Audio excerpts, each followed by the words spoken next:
Consider the paradox of man's ingenuity. To be able to design and manufacture such magnificent aircraft to serve such a macabre purpose, and then to waste them away as if peace had rendered them useless. They were conceived in an era that fired the imagination of a world at war. And now, decades after it has ended, it is an era that some are trying desperately to piece together again.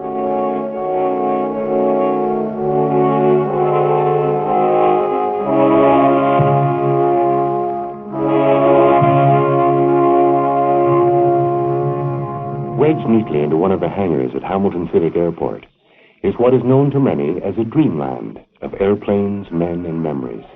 It is an organization bound to the seemingly endless task of sifting through one shapeless mass of warplane wreckage to another, in the hope that something might be salvaged from it all. Back in 1969 or 1970, Alan Ness and I were discussing ways and means of acquiring a P-51 Mustang. We were both float plane pilots, basically, and had decided that we wanted to get into something a little more exciting. In pursuing the Mustang, we found that at that time we just couldn't afford it. The next step would be to acquire an aircraft that was restorable, where we could put a little bit of money in it at a time and come up with a viable fighter when we were finished. We heard about a Fairey Firefly that was in Australia, and at that time didn't even know that Canadians had flown them. In pursuing the Firefly, we found out that there was one even closer to home, that being in Wadley, Georgia, a little town outside of Augusta. We went down and took a look at it and found it was a viable restoration project, brought it up to Toronto, and a year later had it flying. Well, that was the start of it. We became involved with various people around the world that were acquiring these aircraft and restoring them, and found out that a lot of the aircraft that were being restored originated in Canada and were being taken down into the States and various other countries for restoration. Nobody was doing it here. We decided that the only way that we could make a viable entity out of a group such as we had would be to bring a lot of outside money in and to expand it so that we could encompass all aircraft used by Canadians in World War II, both in training and combat. And to this end, we set up what we presently have, Canadian Warplane Heritage, a registered foundation. The Harvard 4 is one of the easier aircraft to acquire and restore, simply because it was used as late as the mid-1950s by the Royal Canadian Air Force.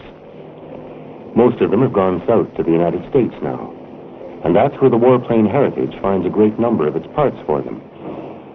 But memories of the Harvard have lingered long in Canada, ever since the days when they were known to many as the Yellow Peril. Well, I suppose the Harvard was really the most famous of all the RCAF service flying trainers, along with the Avro Anson and the Cessna Crane.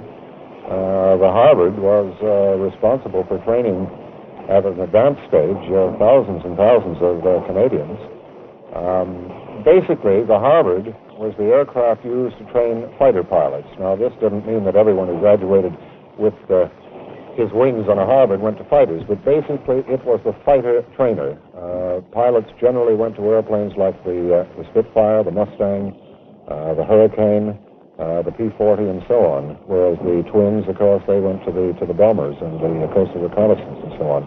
But it has been said, and I think it's a justifiable comment, that if you can fly a Harvard, you can fly just about anything.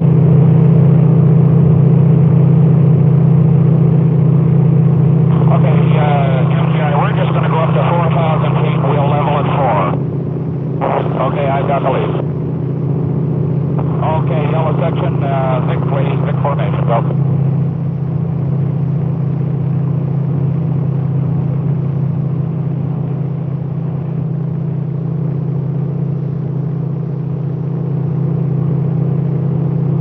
Okay, yellow section. Number 2, you okay? Number 3? Okay, yellow section, break now.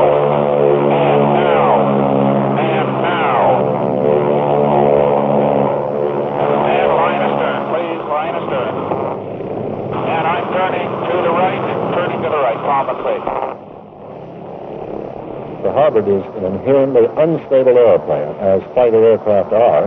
And as I say, if you can fly a Harvard, you can fly a Spitfire, you can fly a Hurricane, you can fly a Mustang. I spent hours in the back seat of a Harvard during the war instructing embryo fighter pilots.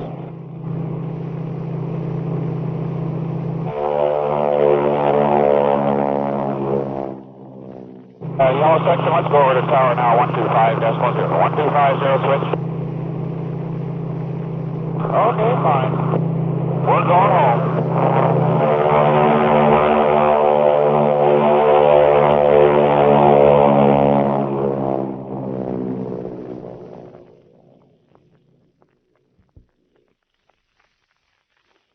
Well, I flew with the number 1 fighter squadron, which became 401, and we were stationed in numerous stations in Britain, and were involved in sweeps, aggressive attacks over the channel against the enemy aircraft and gun positions.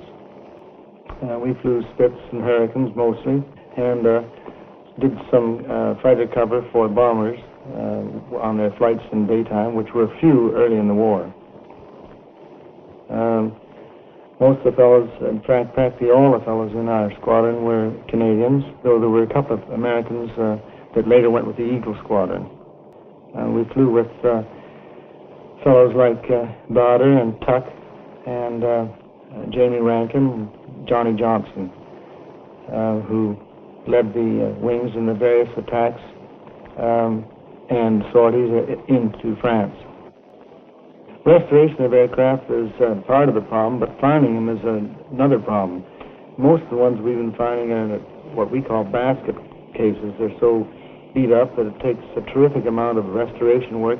We have to go all over the world for parts, and of course we sometimes get surplus parts, and we swap with other people who are in the same business in England and Ireland and places like that. In the case of the Seafire, we found that in a dump in the East Coast, and we brought it up here, and of course there were hardly any parts really that we needed, the small parts. And in our search we found a bunch of pitot heads, which is a thing that controls the airspeed, and the English lost one of their aircraft in an accident. It was a ground loop, and it was the Battle of Britain Spitfire, and they couldn't fly because they had no pitot head. We had a spare one, we sent it over to them, and about 4 weeks or 5 weeks later, at about 1,900 pounds of various parts for the Seafire turned up in Canada for us.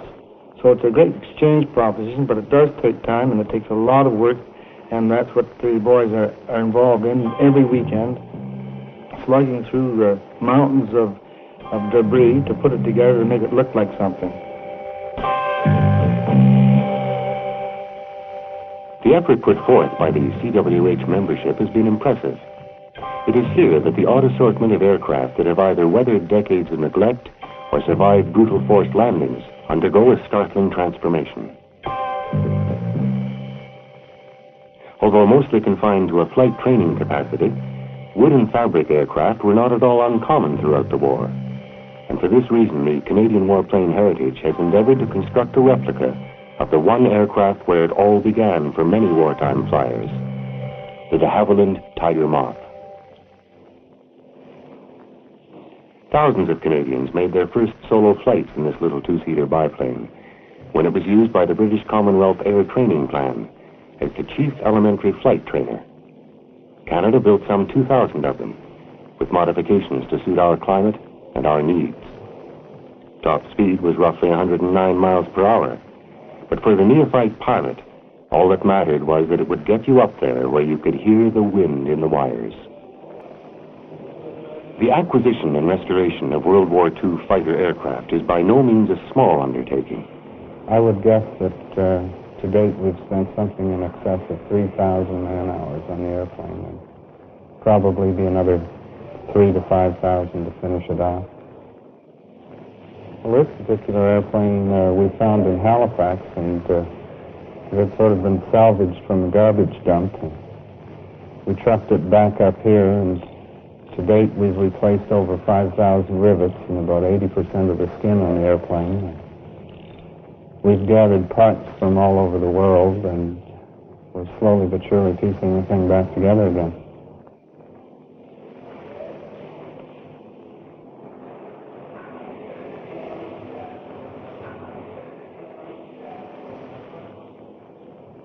With this type of construction, we've had to drill off the old skins, which were badly corroded and full of holes. We've used those as patterns to cut new skins and drill new skins, and then we've re-riveted them back onto the structure. It is clear that such an operation must be costly. Yet in the complicated business of collecting airplanes that are often easier forgotten than found, they have succeeded by appealing to those individuals who share their feelings about these aircraft and want to become involved. Their most ambitious undertaking to date has been the restoration of a Mitchell B-25 bomber. It is the first large-scale twin-engine aircraft to come into the warplane heritage sphere, and it is the end result of keen snooping by Dennis Bradley and his associates. About a year and a half ago, we decided we needed a multiple-seat aircraft to enable us to take all the workers for a ride, if you like. We had a lot of people working on these aircraft. We needed something that we could put them all in and go up. Plus, we needed something to enter the multi-engine part of the Canadian Armed Forces history, and decided the B-25 was the aircraft for us. We checked around through the States, and particularly after some of the aircraft that were used in the Catch-22 movie, there were 30-odd B-25s made serviceable for that movie. But we discovered this particular aircraft in Wilmington, Delaware, sitting in a derelict state at the back of an airport. It had been used up till the year previously as an executive transport, but had been let go. We negotiated with the fellow that owned it, bought it, sent a crew down, and they spent 5 days getting it serviceable. The aircraft was flown up one Sunday afternoon, and with a great deal of hurrah here at the airport, because it was a big red-letter day. The aircraft is well on its way to restoration at this time. We've got new engines for it. The executive interior, I guess, would have been the next biggest job, tearing it all out, getting all the support members out, and going back to a military interior. Like each aircraft in the CWH collection, the B-25 will be lovingly restored to its exact original flying condition, using the manufacturer's own specifications as a guide. This type of aircraft was used by Canadians in the European theater in World War II, during which time it saw considerable action. Later, in post-war life, it was used as a navigation trainer and a radar trainer, and established a most enviable service record coast to coast in Canada. The radios are good, the landing gear, the hydraulic systems, all in excellent shape.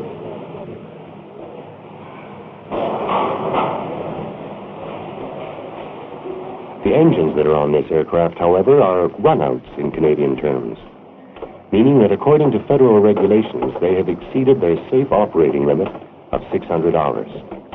As unlikely as it may seem, it is easier to purchase new engines for the B-25 than it is to restore the ones that are on it now. All that remains is to get it finished and get it in the air. The Yale aircraft, as it's known in Canada, really came along in the late 1930s, I suppose, as a very advanced trainer before airmen went into fighters, etc. It didn't last long. It was underpowered, but it was used by Canadians in the 1939, 1940, 41 period. And then it disappeared from sight altogether. Fortunately for us, it was just simply a matter of a man approaching us who had stored it in his barn somewhere, and he knew very well that, as we do, that it's an important aircraft in our Canadian context. But the Yale is such an unusual aircraft that simply, I think there's one flying in the world now, none in Canada, and that's why we're anxious to see this project come to completion. There is also what's left of a Westland Lysander, a light air reconnaissance aircraft used during the Second World War by the RCAF.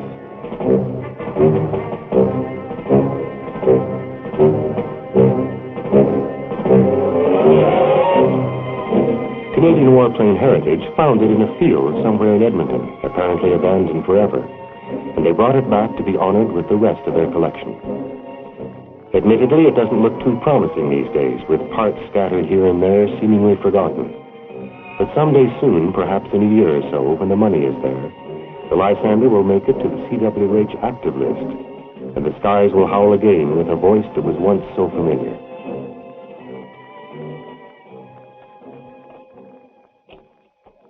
After their elementary training, pilots judged to be suitable bomber pilot material advanced to twin-engine aircraft, such as the Avro Anson. Canadian Warplane Heritage has this Mark V version. Some derided the Anson in its day, calling it 10,000 aircraft parts flying in close formation. But in fact, it was most reliable. Bomber crews called it Faithful Annie. The Avro Anson represents probably a particularly nostalgic period with the RCAF. Ex-military personnel see it and it brings a lump to their throat. Some of the old boys in our group haven't seen one of them fly since 1945, and we hope that this will bring back a lot of memories when they see it into the air in Air Force colors. A great many of the members were in fact pilots during the war, either with the Royal Canadian Air Force or the RAF. One of those is former RCAF squadron leader Bob Smith. Well, most of my experience was with the Royal Canadian Air Force, and I instructed in Canada before going overseas, and then I flew Spitfires, mostly with Tactical Air Force on the continent. Some of the experience was in England. I flew Hurricanes in the northern part of England prior to going to the continent. But the majority of the effort by Canadian fighter squadrons, anyway, was centered into two wings of Spitfire pilots. There was 126 wing and 127 wing. I was a member of 126 wing, and on that particular wing I was on two different squadrons, 442 Squadron and 411 Squadron. Both of these squadrons at the time that I was on were equipped with Mark 9 Spitfires. Later on, towards the end of the war, some of those aircraft were changed over into Mark 14 Spitfires, which I also flew for a while. Well, I don't think there's any doubt that amongst the Allied Air Forces, Canadian pilots were considered to be top-notch pilots, and there are many of the top fighter pilots of the Allied Air Forces were Canadians. The FG-1D Corsair 4. Its masterful outline embraces the cold winter air as it hovers balefully over the ground in proud defiance of the years that have wearied before it. Our Corsair was produced in the mid-40s. We acquired it after it had been in storage in the desert for some 25 years. It's an aircraft that's very unique. It was unique in both its looks and in its the wide diversification of operations that it saw with the British Navy and consequently flown by Canadian pilots. It is dedicated to Flight Lieutenant Robert H. Gray a steel-nerved Canadian flyer from Nelson, BC, who on August 9, 1945, single-handedly sunk a Japanese destroyer after his Corsair had already been hit twice. At 50 feet, it was all over. Gray was killed 5 days before Japan's surrender and became the last man of the war to receive the Victoria Cross for valor.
Corsair is my idea of a World War II fighter.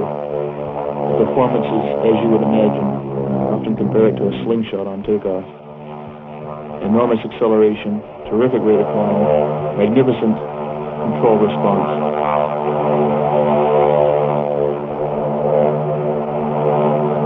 As was told me by an ex-World War II pilot, he said, I stopped flying when they took me off Corsairs because there was no other airplane except the Corsair.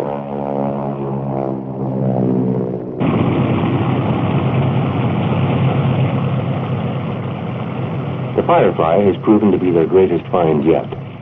It is one of the few, if not the only one, still in flying condition in the world today. And with that, the peculiarities just begin.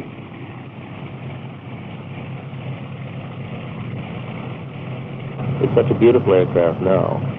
It was such a sad thing then when we discovered it shortly before its pending demise. They found it on a farmer's lot in Georgia, propping up a billboard of all things, and destined for the scrapyard. They brought it up to Toronto, then to Hamilton, and over the course of a year or so had it restored to Royal Canadian Navy colors.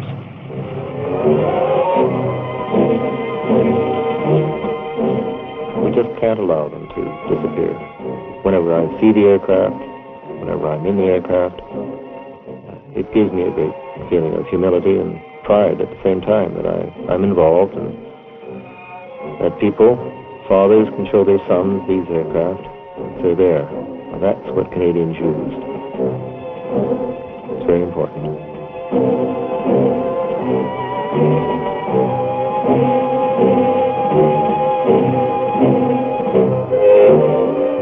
The foundation, if we look back, it's always interesting, it's always exciting to think of the ground covered, but we never want to lose our sense of adventure. To me, the important thing is what's ahead of us. I think it grows even more exciting.